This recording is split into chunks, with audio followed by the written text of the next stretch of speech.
Здравствуйте, я ученик 9 Б класса Постёкинской среднеобразовательной школы Нурлан Данияр.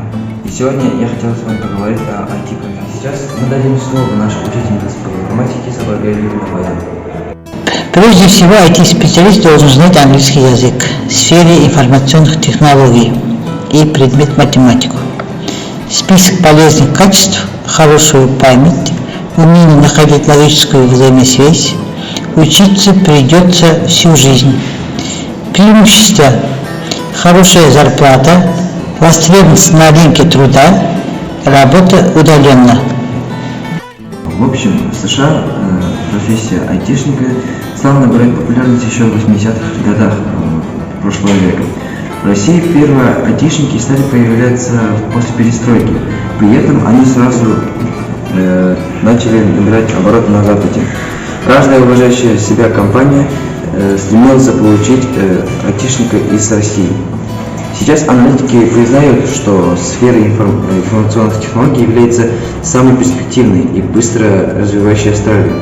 Каждый год в ней появляются новые направления и тренды, требующие привлечения новых специалистов. 9 популярных IT-специалистов, которыми вы, возможно, захотите: администратор, веб-мастер, веб-программист, администратор без данных, разработчик видеоигр, тестировщик, специалист по юзабилити, аналитик программного обеспечения, архитектор программного обеспечения и SEO-специалист. В общем, я выбрал профессию веб-мастера и веб-программиста, но также меня интересуют профессии разработчика видеоигр и тестировщика.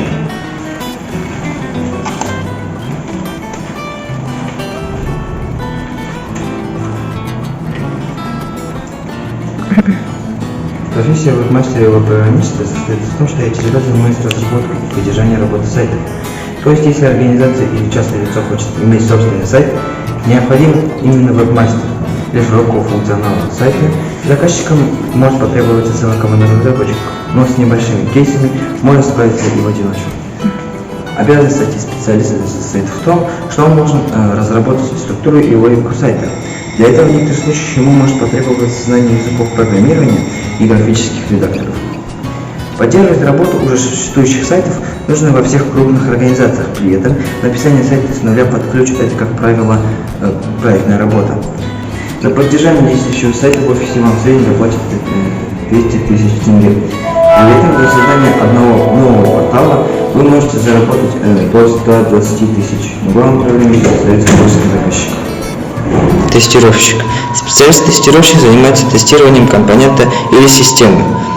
В его обязанности этого IT-специалиста входит поиск вероятных ошибок и сбоев в функционировании продукта или программы.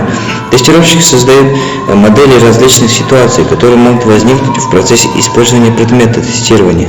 Чтобы разработчики смогли исправить обнаруженные ошибки, он сам придумывает сценарий тестирования и сам его осуществляет. Разработчик видеоигр – это IT-специалист, который разрабатывает программное обеспечение для видеоигр.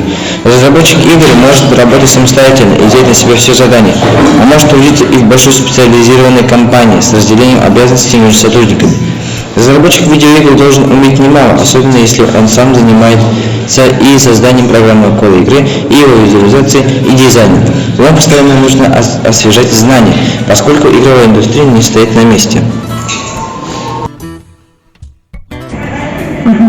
IT-сфера очень быстро развивается, и многие вузы стараются ввести программу по подготовке IT-специалистов. Выбирайте профессию, какую вам нравится, и грызите гранит IT-науки.